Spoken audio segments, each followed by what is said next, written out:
اعوذ باللہ من الشیطان الرجیم، بسم اللہ الرحمن الرحیم۔ آج ہم آپ کو اپنی کتاب علامتی طریقہ تدریس کا سبق نمبر 10 اسماء و حروف سے جڑی ضمائر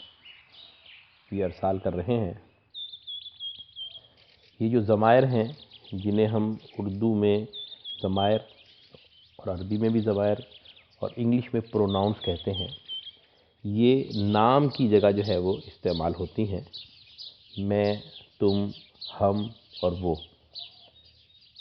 اچھا، ہم نے پڑھا تھا کہ اتنی کی 4 علامات الف ت نون یہ لفظ کے شروع میں جڑی ہوں تو یہ پریزنٹ ٹینس ہے، یہ فعل کی علامت ہے۔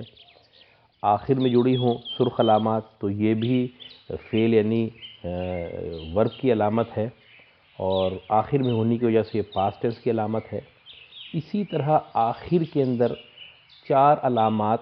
جن کو ہم نے اپنے علامتی طریقہ تدریس میں سبز رنگ دیا ہے، اور یہ بھی ضمائر ہیں، تو اس کو اگر ملائیں ان 4 علامات کو تو ایک علامت ہے نون الف نا، دوسری علامت ہے کاف، تیسری علامت ہے ہا، اور چوتھی علامت ہے یا۔ اگر ان کو ملا دیں تو اردو کا ایک لفظ بنتا ہے نا کہی، یعنی صرف سمجھانے کے لیے اور یاد رکھنے کے لیے۔ تو نا کہی کی 4 علامات جو سبز رنگ میں ہوتی ہیں، اگر آخر میں جڑی ہوں کسی اسم کے ساتھ، کسی فعل کے ساتھ، کسی حرف کے ساتھ، تو پھر یہ جو ہے علامات یہ کسی سے تعلق ظاہر کرتی ہیں، یعنی حرف کا تعلق کسی فرد سے، اسم کا تعلق کسی فرد سے، یا کسی فعل کا تعلق جو ہے وہ کسی فرد سے جو ہے وہ ہوتا ہے۔ اچھا، قرآن میں ہر آپ کو جو ہے سطر اس میں ملے گی، ہر آیت میں ملے گی یہ علامات جو ہیں، اور بہت ہی اہم ہے۔ تو ہم نے جو ہے وہ ایک سبق اسی لیے بنایا ہے کہ وہ اسماء یعنی جو ناؤنز ہیں اور وہ حروف جو بہت کثرت سے قرآن کے اندر آتے ہیں اور وہ جڑے ہوئے ہوتے ہیں۔ اصل میں نے بتایا کہ عربی اور اردو میں ایک بنیادی فرق یہ بھی ہے جو ہمیں ہمیشہ یاد رکھنا چاہیے کہ اردو میں ہر لفظ اور ہر حرف جو ہے وہ الگ الگ ہوتا ہے، یعنی جڑے ہوئے لفظ کا تصور یعنی کسی حرف کا کسی لفظ کے ساتھ جڑا الا ماشاءاللہ نہیں ہوتا، سوائے ان کے جو عربی مزاج رکھتے ہیں، جیسے بخوبی ہے، بالکل ہے، تو یہ خوبی ہے اور با ہے، تو بے نے خوبی کے ساتھ جڑنے کے بعد جو ہے اس لفظ کو بخوبی بنا دیا، تو ہم اس کو بخوبی ہی پڑھ رہے ہوتے ہیں اردو میں، ورنہ جو ہے وہ اردو کا ہر لفظ اور ہر حرف جو ہے وہ الگ الگ لکھا اور پڑھا جاتا ہے۔ اچھا، اب اس میں ہم نے یہ لکھا ہے کہ جیسے حروف جار ہے جنہیں ہم پریپوزیشنز کہتے ہیں، یہ ان علامات کے ساتھ جڑی ہوتی ہیں، بہی ہے، لہا ہے، منہم ہے، اور بہت کثرت سے، یعنی یہ کم و بیش قرآن میں 6,500 سے زیادہ شکلوں میں جو ہے یہ حروف جار جڑی ہوئی شکل میں آئے ہیں۔ تو ہم نے یہاں لکھا ہے، اگر آپ اس کو سمجھ جائیں گے تو اس کا مطلب ہے کہ قرآن میں 6,500 7,000 کے قریب جو مقامات ہیں اس کو آپ سمجھ جائیں گے۔ پھر جو ہے وہ انا ہے، کانا ہے، کانا ہے، لکنہ ہے۔ اچھا، کانا اور کانا میں فرق ہے، یہاں کانا ہے، ٹھیک، کانا کا مطلب ہوتا ہے تھا، تو یہ جو ہے یہ فعل سے ملتے جلتے ہیں، تو ان کے ساتھ بھی جڑی ہوتی ہیں، اور یہ تقریباً جو ہے وہ 1500 کے قریب جو ہے قرآن میں آئی ہیں۔ اسی طرح قرآن میں بعض جو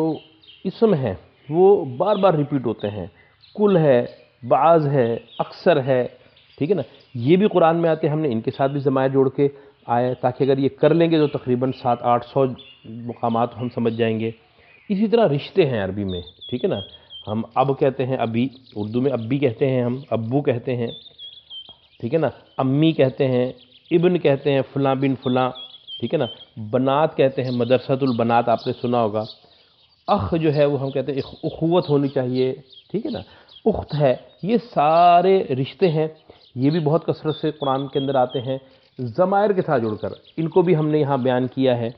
اسی طرح جو ہے وہ مختلف ظرف ہیں، یعنی جیسے ہم کہتے ہیں آگے، پیچھے، دائیں، بائیں، اوپر، نیچے، ٹھیک ہے نا، یہ بھی قرآن میں بڑی کثرت سے آتے ہیں، تقریباً 150 مرتبہ آئے ہیں، ان کو بھی ہم نے ضمائر کے ساتھ جو ہے وہ جو جڑی ہوئی شکلیں ہیں یہاں بیان کی ہیں۔ مقصد یہی ہوتا ہے، اس کتاب کے اندر ہم نے اس کا خیال رکھا ہے کہ ہم تھوڑی سی چیزیں کرنے کے بعد بہت زیادہ چیزوں کو جو ہے وہ ہم کور کر لیں۔ اچھا، ان مخصوص شکلوں کے علاوہ بعض حروف ہیں جو بہت کثرت سے جو ہے وہ قرآن میں جو ہے وہ ان جو ہے وہ علامات، جو سبز علامات ہیں ان کے ساتھ جو ہے وہ جڑے ہوتے ہیں۔ تو حروف جو ہے وہ سبز علامات کے ساتھ جڑیں گے، سرخ علامات کے ساتھ جو ہے وہ آپ کو حرف نہیں ملے گا۔ تو سبز علامات کے ساتھ جو حروف جڑے ہوئے ہوتے ہیں وہ جو ہے وہ علامات کے ساتھ بھی جڑے ہوئے ہوتے ہیں، اور بعض اوقات جو ہے نا افعال کے ساتھ بھی جڑے ہوتے ہیں۔ جیسے میں نے اردو میں بتایا نا بخوبی، تو یہ بے جو ہے یہ حرف ہے اور خوبی جو ہے وہ اسم ہے، تو دونوں مل گئے تو بخوبی ہو گئے، بالآخر ہو گئے۔ پھر علیحدہ ہے تو علی حد ہی ہے یہ، یعنی اس کی حد پر، تو اس کو ہم نے اردو میں جب ملایا تو وہ علیحدہ ہو گیا، ٹھیک ہے نا۔ تو یہ بہت سارے حروف ہیں جو اسماء کے ساتھ ملتے ہیں کثرت سے، تو اس میں جو ہے وہ ہمیں تھوڑی سی مشکل ہوتی ہے۔ اردو تو میں نے آپ کو بتایا ہے۔ عربی میں جو ہے وہ حرف با ہے، جسے ہم ود کے معنوں میں آتے ہیں، ٹھیک ہے نا، پر کے معنوں میں آتا حرف ہم نے پڑھا ہے، سبق نمبر 16 جو ہے وہ ہم نے اس میں سارے حروف کو جو ہے پڑھا تھا۔ پھر حرف لام جو ہے وہ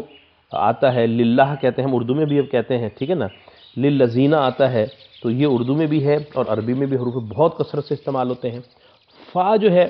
یہ پس کے معنوں میں آتا ہے، بہت زیادہ استعمال ہوتا ہے۔ تو بعض اوقات یہ ہوتا ہے کہ یہ حرف کسی اسم کے ساتھ آتا ہے اور بعض اوقات دو حرف آپس میں مل جاتے ہیں، بعض اوقات 3 حرف جو ہے وہ آپس میں مل جاتے ہیں، تو وہ ملے ہونے کی وجہ سے ہم ان کو جو ہے وہ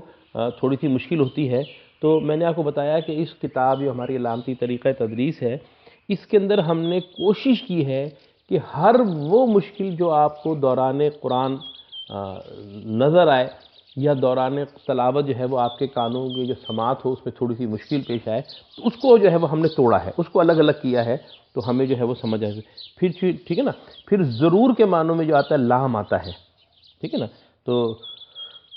مطلب اس کو بھی جو ہے وہ ہم نے جو ہے وہ لائے ہیں جتنی شکلیں تھیں، ٹھیک ہے نا۔ کاف کا آتا ہے، ٹھیک ہے نا، یہ اردو میں ہم کہتے ہیں، عربی میں کا مثل ہی ہم کہتے ہیں، ٹھیک ہے نا۔ کل عدم کہتے ہیں اردو کے اندر، یعنی عدم کی مانند، ٹھیک۔ تو یہ حروف جو ہے وہ، اور ال بہت زیادہ استعمال ہوتا ہے، الحمد آتا ہے، الخاص کر دیتا ہے، ہم کے ساتھ جو ہے وہ کہتا ہے تمام کے معنوں میں آتا ہے۔ تو اس سبق میں ہم نے کوشش کی ہے کہ وہ جڑی ہوئی جو شکلیں ہیں، چاہے وہ حروف اور اسم جو ہیں وہ علامات ناکہی جو ہیں، نون الف نا کاف ہا یا، نون الف نا کا مطلب ہمارا، کاف کا مطلب تیرا یا تمہارا، ٹھیک ہے نا۔ ہا جو ہوگا مختلف شکلوں میں اس کا یا ان کا ہوگا، اور یا کا مطلب جو ہے وہ میرا ہوگا، کتابی، ربی، میرا رب، میری کتاب۔ تو یہ ساری علامات جو ہے نا وہ ہم نے جو ہے وہ ایک ہی سبق کے اندر کی ہیں۔ تو امید ہے کہ اگر ہم اس سبق کو سمجھیں گے، میں نے بار بار ایک بات بتائی کہ مجھے بہت زیادہ شکایت جو مل رہی ہے اور بعض لوگوں کی طرف سے کہ شاید تھوڑی سی مشکل ہے بعض چیزیں، تو اس میں 2 طرح کی مشکل ہے۔ ایک تو یہ کہ ہم اصطلاحات یاد کرنا شروع کر دیتے ہیں، تو میں نے اب تک، میں اگر ضمیر کا لفظ استعمال بھی کرتا ہوں تو بہت کم میں علامات کی بات کرتا ہوں، کیونکہ علامت جو ہے وہ ہم فوراً سمجھ جاتے ہیں۔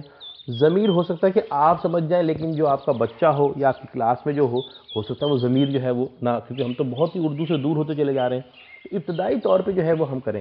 دوسری بات جو ہے وہ ہم مطلب اس کو ذہن نشین کرنے کی کوشش کرتے ہیں، رٹنے کی کوشش کرتے ہیں،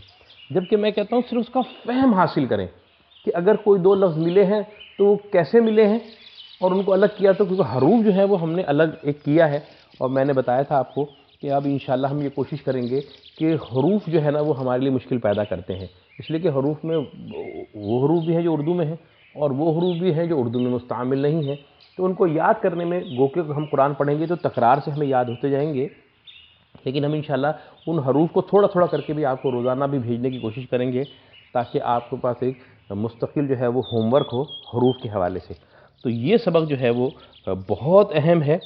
یہ اگر ہم کر لیتے ہیں تو قرآن کے، میں نہیں سمجھتا ہوں کہ 10-12 ہزار مقامات جو ہے وہ ہم کو سمجھ میں جو ہے وہ آ جائیں گے۔ اللہ تعالیٰ سے دعا ہے کہ اللہ تعالیٰ ہمیں قرآن کا فہم عطا فرمائے، اور ہم جو پڑھیں، ہمارا جو بنیادی نعرہ ہے کہہ لیں کہ ہم سب کچھ پڑھتے ہیں، تو انشاءاللہ ہم قرآن بھی اسی طرح سمجھ کر پڑھیں گے، نماز بھی جو ہے وہ اسی طرح پڑھیں گے۔ اللہ تعالیٰ سے دعا ہے کہ اللہ تعالیٰ ہمیں توفیق عطا فرمائے۔ وآخر دعوانا ان الحمدللہ رب العالمین۔ السلام علیکم ورحمۃ اللہ وبرکاتہ۔